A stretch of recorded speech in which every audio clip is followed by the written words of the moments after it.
ይሮታ ታቦቴ ግን ያለው ማለት ለኔ አጅብ ያውቃሉ አይደለ እንቀቶ አጅብ ያውቃሉ ምን ይጠርስ ታጀነ ታቃለ ታቦት ምን ልትበስል ገርመኛ ምንም እንዲህ ነው እንደሚያወራው እኔ እኮ ስንት ብር ነበር የከፈልኩት ምናምን እንዴ አዲስ ላሰራውበት ገና አመት ሳይሞላው ኡባይዚዮ ይበቃል። እንደዚህ አይነት ፕሮግራሞች እንግዲህ በነ ዩቲዩብ አይ ቲንክ ህዝቡም ኦቨርፍሎ ፈሶ የሚመለከተው ይህንን ቲያትር ለማየት ነው። ከዚህ በላይ የሚያዝናና ቲያትርም ደግሞ ያለ አይመስለኝም። በነ ዩቲዩብ አዳራሽ ውስጥ ይሄ ነገር የተለመደ ነው ስንል እንዴት አላችሁ ቤተሰብ? ተመልሼ በሌላ ቪዲዮ መጥቻለሁ። በዛሬ ቪዲዮ እጅግ በጣም አስገራሚ ወይም ያስገረመኝ የእንተዎቹን ንትርክ ወይም እርስ በርስ ጦርነትን የምንመለከት ይሆናል። በዛሬ ቪዲዮ እንግዲህ ሁለት ኢንተርቪዎችን የመጀመሪያው እዩ ጩፋ እንዲህ እያለ አትጣሉ እንጂ አትጣሉ እንግዲህ ከሰይጣን ጋር ኢንተርቪው እንደሚያደርግ ወይ ሰይጣን ኢንተርቪው እንደሚያደርግ እንመለከታለን። ታቦት ሚነግዱ ሁለተኛው ደግሞ ዮናታን አክሊሉ ቢዝነሱን አልተውቱ ትዝታውን ኢንተርቪው ያደረገበት እዛ ያሉ እንመለከታለን። በመቀጠል ደግሞ ቢዝነስ ወደዚህ ቀይሮታል። ታቦት የሚሉ ሰዎች አሉ። እነኚህ ሁለቱ ኢንተርቪዎች በአቤል አቡና ምን እንደሚመስሉ እንዲሁም ደግሞ ለምን አቤል አቡና አሽሙረኛው ፖድካስት የማርሴል ፖድካስትን አሽሙረኛው ፖድካስት ያለበት ምክንያት ለምን እንደሆነ የምናይ ይሆናል።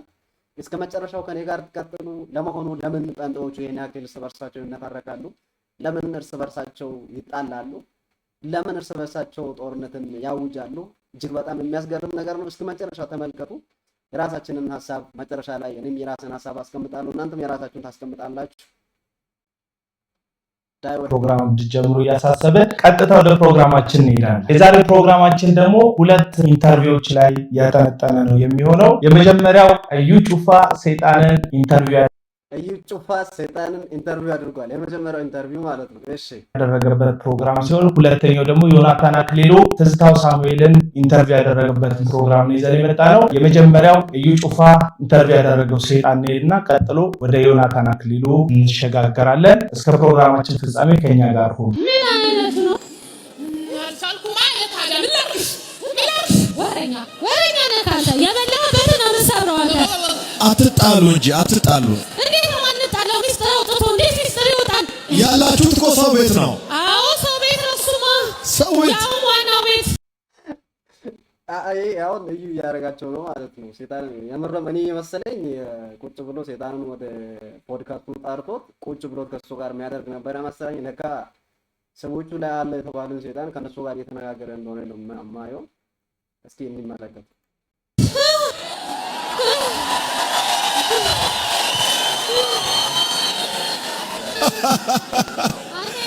በቀደም እኮ ጭራሽ አልበቃኝ ብሎ ፀጉሯና ፎቶዋን አልበቃኝ ብሎ እኮ እነሱ ለቅሶ ነበረ። አንዴ ሻርብሽን ብዬ ሻርቧንም ቆርጬ ወስጄ ነበር። ደግሞ በአዲሱ አሳድሽ 4 ወር አሳብጃት ነበረ። አንተ ምንድነው አሁን እያረካት ያለው? ደግሞ ቆይ አንተ ብሎ ነው የጀመረው ሰይጣን ይብን ስናገር እስኪ እኔማ ያስቀያት በሽታ አለኝ። ከዛ በኋላ ምን ልታረጋት? በጭራሽ ቁጭ ብላ አድራ እዩ ያለች ቲቪውን ከፍታ ቁጭ ብላ አድራ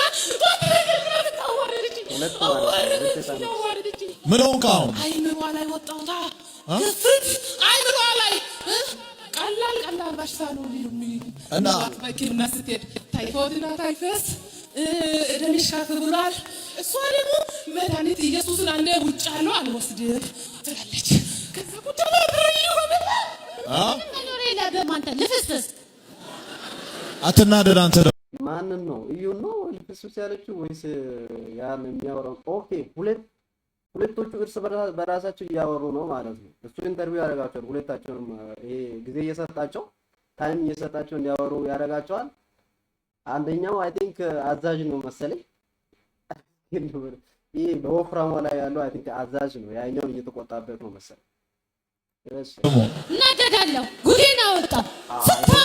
ይሄ አዛዥ ነው አይ ቲንክ ጉዴን ነው ያወጣው እያለ ነው ታውቃለህ። ያኛው ታዛዥ ነው ማለት ነው።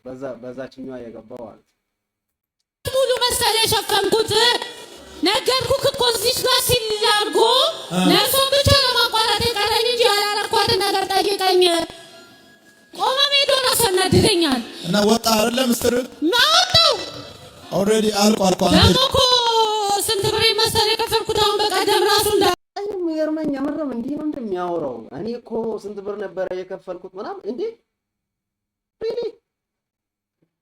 አዲስ ላሰራውበት ገና አመት ሳይሞላው ይበቃል። እንደዚህ አይነት ፕሮግራሞችን እንግዲህ በነ እዩ ጩፋ አዳራሽ በየትኞቹም ሐሰተኞች ሰይጣንን እናስወጣለን ታምራት እናደርጋለን በሚሉ ሰዎች አዳራሽ ውስጥ የተለመደ ነው። አይ ቲንክ ህዝቡም ኦቨርፍሎ ፈሶ የሚመለከተው ይህንን ቲያትር ለማየት ነው። ከዚህ በላይ የሚያዝናና ቲያትርም ደግሞ ያለ አይመስለኝም። በነ እዩ ጩፋ አዳራሽ ውስጥ ይሄ ነገር የተለመደ ነው ስንል ከሰይጣንን ኢንተርቪው ከማድረጋቸው ባለፈ በክፍያም ቲያትር አለማምደው ሰዎችን አጋንንት እናስወጣለን እንደሚሉ ከዚህ በፊት የመንግስቱ በለጠን ፕሮግራም ያቀረብን እንደሆነ አስታውሳለሁ። መንግስቱ አላየሁትም እኔ መንግስቱ በለጠ ማን እንደሆነ የሱን አላየሁትም፣ ግን በክፍያ የምርም እንደዚህ ያደርጋል ማለት እንደዚህ አይነት ድራማ አለው ማለት ነው ዩቲዩብ ጋር አይዶን ነው።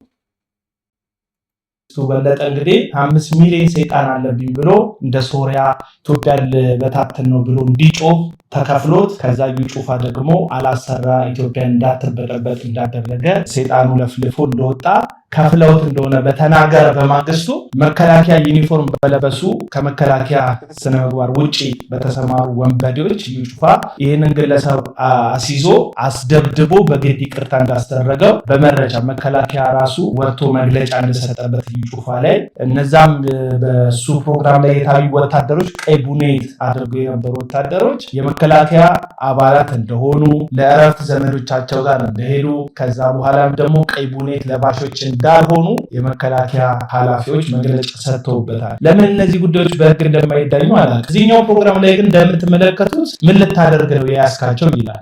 ሰይጣን ምን ሊያደርግ ሰው ሊይዝ ይችላል? ወገኖች ሰይጣን ሊያጠፋና ሊያርድ ይመጣል አይደል የተባለው ኢየሱስ ክርስቶስ እንደዛ ነበር ያለው።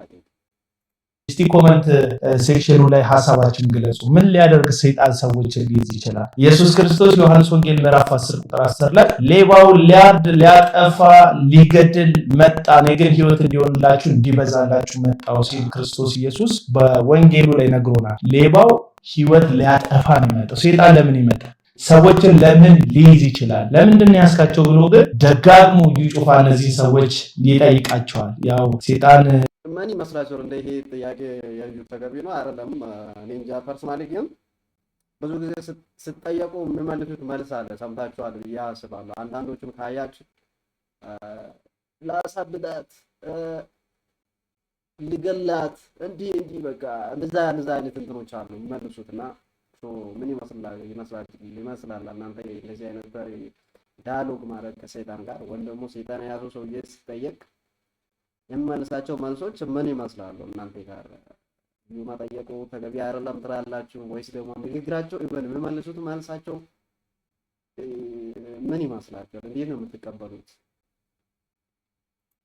ሰው ሊባርክ አይዝም፣ ሊያጽናና አይዝም። አፍተሮል ቁሳቁስ ሰርጠው ቢልም እንደዚህ ያደረግኩላችሁ ቢልም መጨረሻ ላይ ግን የሰው ነፍስ ለማጥፋት እንደሆነ አጀንዳው መጽሐፍ ቅዱስ ገልጾልናል። እና እነ እዩ ጩፋ ይሄንን ድራማ እስከመቼ እንደሚቀጥሉ አላውቅም፣ ግን እስከመቼ እንደሚቀጥሉ ስጠረጠር ይሄው ከላላ የሆነ ሞኝ ምልክትና ድንቅን ፍለጋ የሚሰበሰብ መንጋ እስካለ ድረስ እነዚህ ሰዎች በዚሁ ማጭበርበራቸውና ማታለላቸው ይቀጥላሉ ብዬ አስባለሁ። ከሰሞኑ ደግሞ ዮናታን አክሊሉ እና ትዝታው ፖድካስት ጀምረዋል። ኦኬ፣ ሁለተኛ ፖድካስት ማለት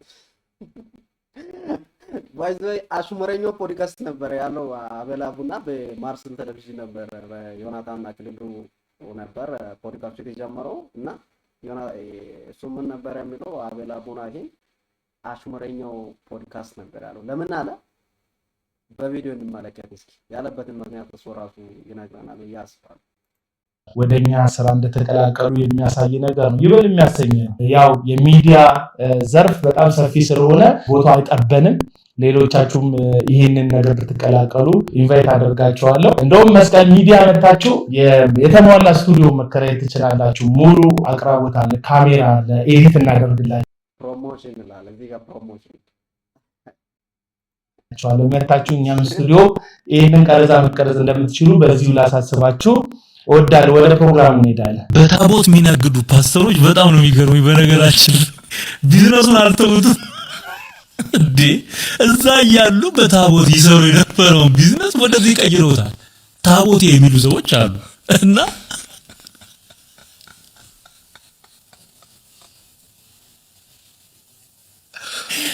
እዚህ የዮናታን ሳቅ ላይ ፖዝ አድርገህ ታቦቴ ግን ያለው ማን ነው? ትዝ ይላችኋል? ታቦቴ ያለው ማን እንደሆነ ማን እንደሆነ አላውቅም።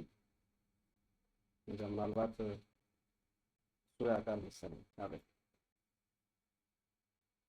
እዚህ የቀረበ ጥያቄና በዚህ ቦታ ላይ ያልተገኘውን ነብይ ዘኔን ቢፍ ለማድረግ ወይም ነብይ ዘኔ አስታወስኩ የሆነ ጊዜ በጣም ሲወራበት ነበረ። ታቦቴ ብሎ ባወራበት ሙሉ ኮንቴክስቱን አላውቅም።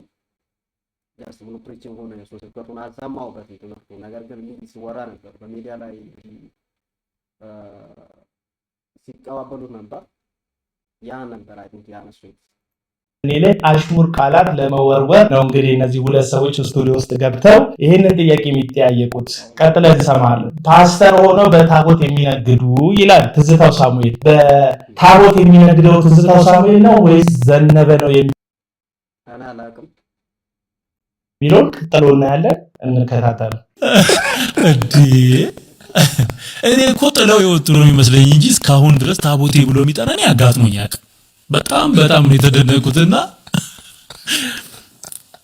ለታቦት ክርክር የሚቆሙ ሰዎች አንደኛ አላወቁት አላዩትም። ሩቅም ሆነው ቅርብም እዛም ኦርቶዶክስን በነበሩ ጊዜ አሁን አንተ እንዳልከው በቃ በውጪ ሆነው ጥምቀት ሲሆን አጅበው በመውጣት ምናምን እንጂ እንደኔ ገልጠው አላዩትም። እኔ እኮ አጅቤ ያውቃለሁ አይደለ? ጥምቀት ሆኖ አጅቤ ያውቃለሁ። አርሲ ነገሌን ያደኩት ወዮ መድኃኒዓለም ይባላል። እዛ ድረስ ታቦት እንወስድ ነበር። የጊዮርጊስ ታቦት አለ እና አጅቤ ያውቃለሁ። እኔ ራሴ ግን ያው መቼ ዮናታን ባክግራውንዱ እንትን ነበረ፣ ኦርቶዶክስ ተከታይ ነበረ። ከዛ ነው የተመለሰው ወደ ለንደን። እንዴት ነው ጋይስ? ታባጅ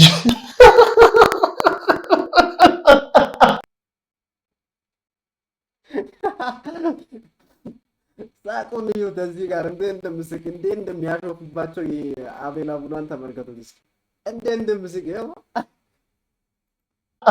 በጣም ሰርፕራይዝ እኮ ነው። ዮናታን አጅቤ አውቃለሁ አለ እና ምን ይጠበስ አታጅበህ ታውቃለህ ታቦት እና ምን እንጥበስልህ? እሺ ቀጥሉ። እንደስማው የጉዳ ደረጃችን ማራቆሽ አንድ ንጉስ ሚስታቸው የወጣች እሳቸውን ታማለች የሚባል ነገር ሰሙና ትልቅ ንጉስ ናቸው። ሰዎቹ ደግሞ ክፋታቸው ሄደው ለራሱ ለንጉሱ የእርሱ ሚስት እኮ የወጣች ደጅ ላይ ስሞትን ታጠፋለች ምን እያለች እንዴ እያለች አንብሎ ያው የጓዳ ሚስጥር የሚወራውን ይነግሯቸዋል። ከዛ ተደጋጋሚ ሆነ ሲያዩት ጤና የሌለው አካሄድ እንደሆነ ገባቸውና ምን አገባችሁ እናንተ ታዲያ እናንተ የምታውቁኝ ለብሼ እሷ የምታውቀኝ ተራቆቼ አሉ ይባላልና እኔ ማቀው ተራቅቶ ነው። አይ ቲንክ ያው ተራቅቶ የሚለውን ታሪክ ለማምጣት ነው የፈለገው፣ ግን ሙሉ ታሪኩን የሚያውቀው መሰለኝ ትዝታው ሳሙኤል። እዚህ ጋር ገብርዬ የሚባል የአጼ ቴዎድሮስ በጣም ታማኝ ወታደር ነበረ፣ ጀግና የሚባል እንደውም አጼ ቴዎድሮስ መቅደላ አፋፍ ላይ ራሳቸውን ካጠፉበት ዋና ምክንያት በጦርነት ሜዳው ላይ ገብርዬ ሲወድቅ እንዳዩት ነው የታሪክ መዛግብቶች የሚናገሩትና ገብርዬ የአጼ ቴዎድሮስ ባለቤት የሚወዷትን ምንትዋብን አንድ ቀን ቤት ውስጥ አብሯቸው እልፍኝ ውስጥ ገብቶ ቁጭ ባለበት ለንጉስ ክብር በማይመጠን ንግግር ስትናገራቸው ይሰማና ገብርዬ በቃ በአጼ ቴዎድሮስ በወዳጁ በንጉሱ ማንም እንዲመጣበት የማይፈልግ ታማኝ ወታደር ነው ንጉሱ እና በጣም ተቆጥቶ ሊናገር ሲል ተው ገብርዬ አንተ የምታውቀኝ ታጥቄ እሷ የምታውቀኝ አውልቄ ብለው የተናገሩት በዚህ ነው እና ታሪኩም የተዛባ እንደሆነ ላስታውስ ብዬ ነው። ምናልባት የታሪክ ክፍተት ካለብህ ብዬ ነው። መጋቢ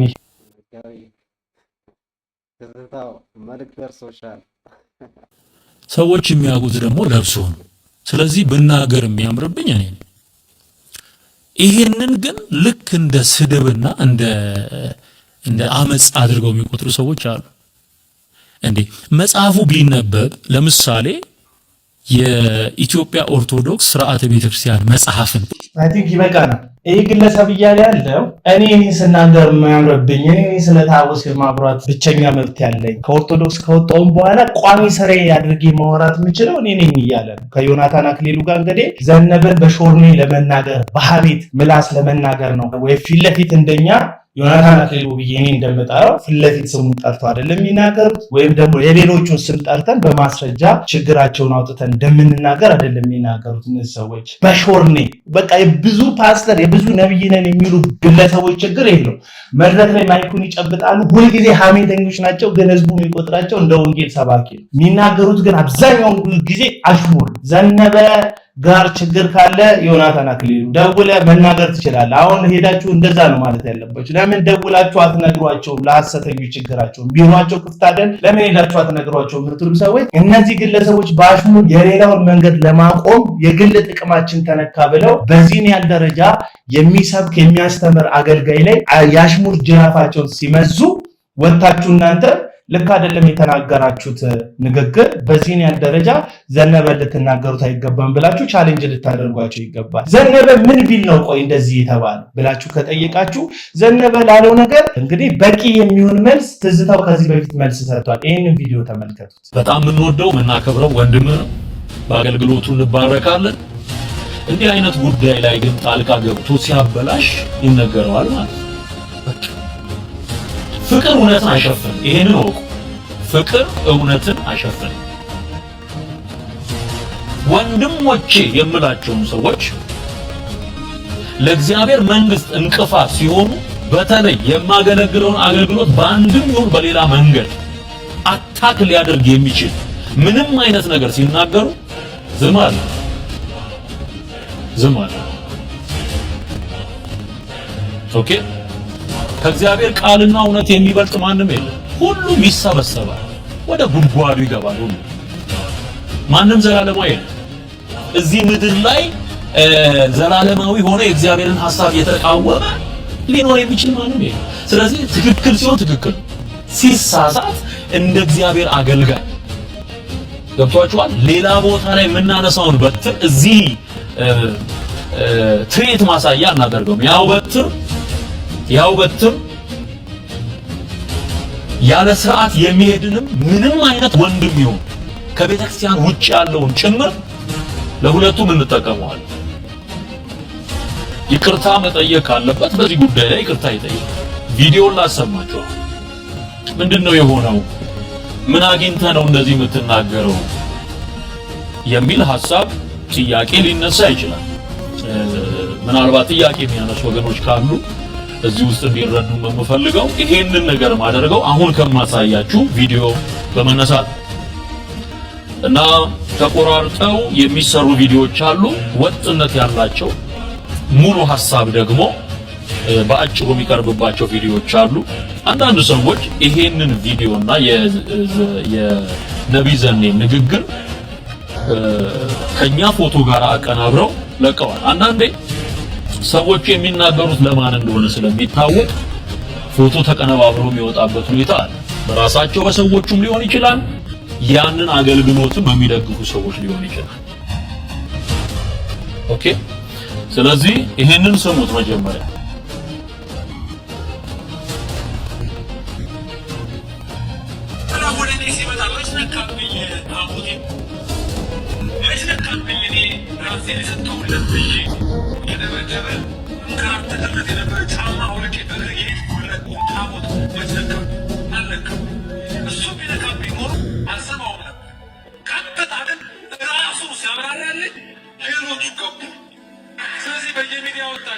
አትለፋለፉ። ሰዎች ክብር ብለው ይዘውት የሚሄዱትን ነገር ቁስ ነው እያላችሁ አትስደቡ። በዚህ አታድኗቸው። እልህ ውስጥ ከቷችሁ ይሆናል እንጂ አታድኑ። ኢየሱስ የሰጣችሁን ይህን ውድ መድረክ በማይገቡ ንግግሮች ይህንን ማድረግ የለብህም። እንትኑ ምንድነው ብለህ ጨሌው ጨሌ ብለህ እርግጥ መንተራስ ጥሩ ነው። ስለዚህ ጳውሎስ ይህን የተንተራሰው ጣዖቶቻቸው ላይ የተጻፈውን ጽሑፍ ነቆት። የኔ አምላክ ወደ እኔ ሲመጣ መች ነካብኝ ታቦቴ። እንደተመለከታችሁት ነው ስለዚህ እነዚህን ሀሳቦች በደንብ ብሪፍ ላድርግላችሁ። የመጀመሪያው ነገር ዮናታን አክሊሉ ይሄንን ቪዲዮ ትዝታው ሳሙኤል ከሰራ በኋላ ነው ሆነ ብሎ ፐርፐዝሊ የጋራ ጠላት እንደሆነ ስለሚያስቡ እነዚህ ሁለት ሰዎች ዘነበን ማለት የጋራ ጠላታቸው እንደሆነ ስለሚያስቡ በአሽሙር ጅራፋቸው ለመግረፍ የተሰባሰቡት። የመጀመሪያው ትዝታ የእንጀራ ጉዳይ ሆኖበት ነው። በተለይ አገልግሎቴን ከነካችሁ ፍቅር እውነትን አይሸፍንም ብሎ ዱላይን አነሳለሁ፣ ወደ ኦርቶዶክስ ማነሳውን ዱላ ወደ እናንተ ማነሳለሁ የሚል ነው። እንደው በግልጽ ቃል ይቅርታ መጠየቅ አለበት የሚል ነው። ዘነበ ግን በትክክል የተናገረው ነገር ይቅርታ የሚያስጠይቅ ነው ወይ ብለን እንጠይቅ እስቲ። ምንድነው ያለው ዘነበ? ዘነበ ጌታ ኢየሱስ ክርስቶስ ሲመጣ ታቦቴን አልነካብኝም። ታቦቴ የሚለው ነገር ባለቤታዊ ነኝ፣ ባለቤታዊነት ስሜት የሚሰማው ሰው ነው አንድን ነገር ወይ ታቦቴን ወይ ንብረቴን ብሎ የሚጠራው። በዛ በኦርቶዶክስ በነበርኩ ሰዓት ለዛ ነገር በጣም የተሰጠው ቅርብ ነኝ የሚለውን ቃል ለመጠቀም ነው ታቦቴን ብሎ የተናገረ። አልነካብኝም፣ እንከራተትለት የነበረውን ዋጋ ከፍልለት የነበረውን ነገር ሳይሆን የነካብኝ ራሱን መጥቶ ሲያብራራልኝ ኢየሱስ ራሱ ሲገባኝ ለነዛ ነገሮች መስጠት ያለብኝ ትርጉም ወይም ፍቺ ገባኝ። ስለዚህ ኢየሱስን ስትሰብኳቸው ኢየሱስ ሲገባቸው ነው ሰዎች ሌላ የያዙትን ነገር ሊተው የሚችሉት እንጂ በቀጥታ ሄዳችሁ የሚወዱትን ነገር ስላላላችሁባቸው አታድኗቸውም ነው ሐሳቡ። 100% ትክክለኛ ሐሳብ ነው ዘነበ የሰጠው። የሰውን እምነቱን ስታቆሽበት፣ የሰውን እምነቱን ስታጣጥልበት ይልቅ ልቡን ድንጋይና ብረት እያደረግከው ትመጣለህ እንጂ መቼም በክርስቶስ ፍቅር እንዲያዝና የመስቀሉን እውነት እጅ እንዲሰጥለት አታደርግም። ሲጀመር እግዚአብሔር ልጅ ኢየሱስ ክርስቶስ እኮ በመስቀል ላይ አንድም ዋጋ የከፈለበት በሞቱ በኩል ሊጠራን የፈለገው በፍቅር ለሰው። ለዚህ ነው መጽሐፍ ግን አንድያ ልጁን እስኪሰጥ ድረስ ዓለሙን እንዲሁ ወዷልና። የእግዚአብሔር የመጨረሻ ማሸነፊያ መንገዱ በልጁ በኩል እሳት አይደለም ያወረደው። እግዚአብሔር እሳት አውርዶ ያውቃል? እሳት አውርዶ እኮ ያውቃል። ምድርን በውሃ አጥፍቶ እኮ ያውቃል። እግዚአብሔር በጣም ብዙ ሰዎችን ቀስፏቸው ያውቃል። ቁጣም መዓትም አውርዶ ያውቃል። ግን በልጁ በኩል እግዚአብሔር በፍቅር በኩል ለሰው ልጆች ኃጢአት በመሞት በኩል ነው ሰዎችን በፍቅር የማረካቸው እንጂ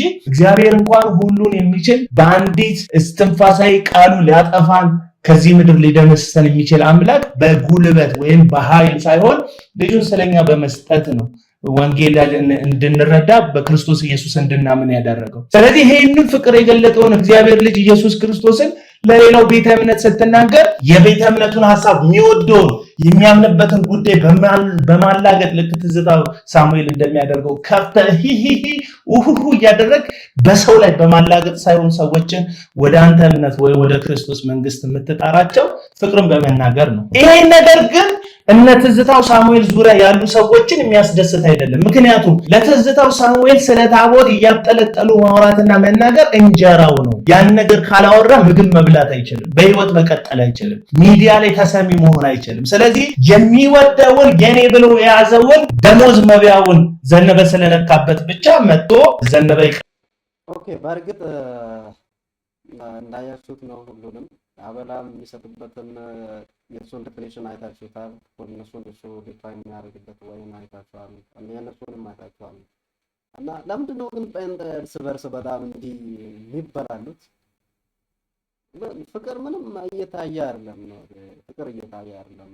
እርስ በርሳቸው ሚዲያ ላይ ይሰጣጣሉ። አይ ቲንክ ጥሩ አይመስለኝም። አዎ ወደ አብ የሚያደርሰን መንገድ አንድ ነው፣ ኢየሱስ ክርስቶስ ነው። በልጁ በኢየሱስ ክርስቶስ በኩል ነው ወደ አብ የምንደርሰው። ነገር ግን ይሄን የተገለጠውን እውነት ለሌሎቹ ለማስጣት ወይም ለሌሎቹ እንዲያምኑ ወይም ደግሞ ሌሎች እንዲቀበሉ ለማድረግ ወይም ሌሎቹ እንዲሰሙ ለማድረግ ከሚናገር ከመልእክተኛው የሚጠበቅ አቀራረብ አለው። ያን አቀራረብ ግዴታ ያስፈልገዋል ብዬ አስባለሁ። እና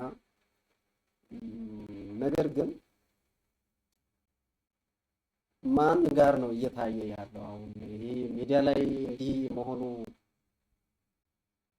አይዶ ነው። ውጭ ያሉትን ሰዎች ይጋብዛል፣ ወደ ቤት ያስገባል። እናንተ እርስ በርሳችሁ እንደዚህ ስትነታረቁ ውጭ ያለው ሰውዬ ቤት ውስጥ ሰላም አለ ብሎ ሊገባ ይችላል።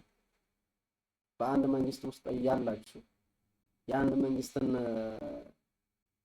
ወንጌል እየሰበካችሁ ክርስቶስን እየተናገራችሁ እርስ በርስ እንዲህ የምትበላሉ ከሆነ እርስ በርስ እንዲህ የምትነታረኩ ከሆነ ውጪ ያለው ውስጥ ላይ ሰላም አለ ብሎ ሊገባ ይችላል።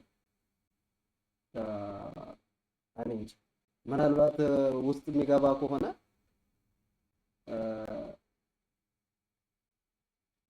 እንዳትጣሉ እናንተን ሊያገለግላችሁ ወይም ሊገላገላችሁ ይመጣል እንጂ ከእናንተ ጋር ለመቀጠል የሚመጣ አይመስልም። ሚስትና ባል ከተጣሉ ከውጭ የሆነ ሰው ይገባል፣ ሊያስታርቃቸው ይሞክራል። ምናልባት ማስታረቅ የሚችል ከሆነ የማንም አቀራረብ ደስ እያለኝ አይደለም። እናንተ ኮመንት ላይ አስቀምጡልኝ። ወይዘሮ አቤል አቡና እነሱ የሚተርክበት ወይ እንዲሁም ደግሞ እነሱም እርስ በርሳቸው የተናረኩበት ወይ ምንም አልተመቸኝም። ትክክል አይመስለኝም። ፍቅር ሊኖረን ይገባል። እርስ በርሳችን ልንዋደድ ይገባል። ክርስቶስ ያሳየውን ፍቅር ማሳየት አለብን ብዬ አስባለሁ። በተለይ ውስጣዊ ጥንካሬ ከሌለ ከባድ ነው የሚሆነው። አብሮ መቆየት፣ አብሮ መሄድ፣ አብሮ ወንጌልን መስበክ ይከብዳል ብዬ አስባለሁ እና አንተም በራሴ መንገድ እኔም በራሴ መንገድ ሂድ ካልክ ከባድ ነው የሚሆንባችሁ። ለዚህ ነው እና ይሄ ከፊት ያሉትን ሰዎች ትታችሁ ክርስቶስን ተከተሉ ምንድነው ይሄ? ለዚህ ነው በቃ ሞዴልን ክርስቶስን አድርግና እሱን ተከትለ ሂድ። ካለዚህ ከባድ ነው፣ በጣም ከባድ ነው የሚሆንብን ከዛ ውጭ።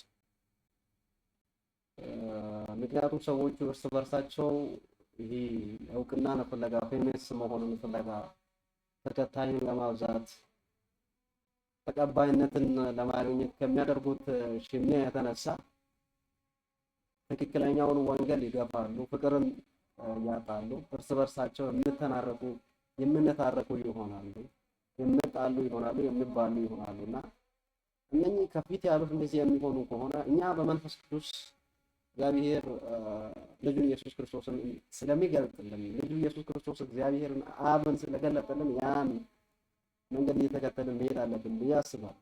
ምንም ደስ የሚል ነገር የለም በዚህ በሚዲያ ላይ በሚደረገው በሁሉም አሁን ባየናቸው ሶስቱም ሴጣንን እንደዚህ ኢንተርቪው አደረገ ብሎ እያወራ ሴጣን አይጮህም ነበር። ማን ብሎ ኢየሱስ ክርስቶስ አላናገረውም ነበር። ከዛ እኔ ሌጊዮን ነኝ ብሎ አልጠየቀውም ነበር። ሴጣን ኢየሱስን ካለ ጊዜ ልታጠፋን መጣሃነ ብሎ አልጠየቀውም ነበር። ከክርስቶስ ጋር ንግግር አላደረጉም ነበር። በጣም ከባድ ነው። እንዴት እንደዚህ እርስ በርሳቸው እንደሚከባሉ አይገባኝም። በጣም ከባድ ነው። የእናንተ ድራማ ነው። ኦኬ ሁሉንም ነገር ድራማ እያልን እንቀጥል ወይስ ደግሞ ሁሉንም ነገር እውነት ብለን ተቀብለን እንቀጥል? ይከብደናል። እርስ በርሳቸው እናንተ ስትባሉ ከታች ያለው እናንተን እየተመለከተ ከአፋችሁ ሊወጣ ያለው የሚመለከቱ ነው። የሚመጣውን ትውልድ እጅግ በጣም ግራ እያጋባችሁ ነው ያላችሁት። ትውልድ ሆይ እነሱ ላይ አይደለም ማድረግ አለብን። ፎከስን እነሱ ላይ አይደለም ማድረግ አለብን፣ በክርስቶስ ላይ ነው ማድረግ አለብን። መስቀል ላይ በተሰቀለው በክርስቶስ ላይ ነው ፎከስን ማድረግ አለብን። ካለዚያ ከፊት ያሉትን እነኚህ ሰዎች የምትመለከት ከሆነ ከእነሱን ተከትለ የምትሄድ ከሆነ ፍለጋቸውን፣ ወያቸውን፣ የእነሱን ሚዥናቸውን ለማስፈጸም የምትጥር ከሆነ እነሱ ሲቆሙ ትቆማለህ፣ እነሱ ሲወድቁ ትወድቃለህ። ክርስቶስን በመከተል ከሄድክ ክርስቶስ በተሰቀለበት ትሰቀላለህ፣ ክርስቶስ በተነሳበት ትነሳለህ። ስመጣ ከእሱ ጋር አብረህ ትሄዳለህ። ሮል ሞዴል መሆን የሚችል ኢየሱስ ክርስቶስ ብቻ ነው ይሄ የምናገረውና ዋናው መልእክት ምንድነው? ሰብአዊነት ይታያል፣ መንፈሳዊነት አይታይም። በዚህ ሚዲያ ላይ ሰብአዊነት ነው የሚታየው፣ ምንም መንፈሳዊነት አይታይም።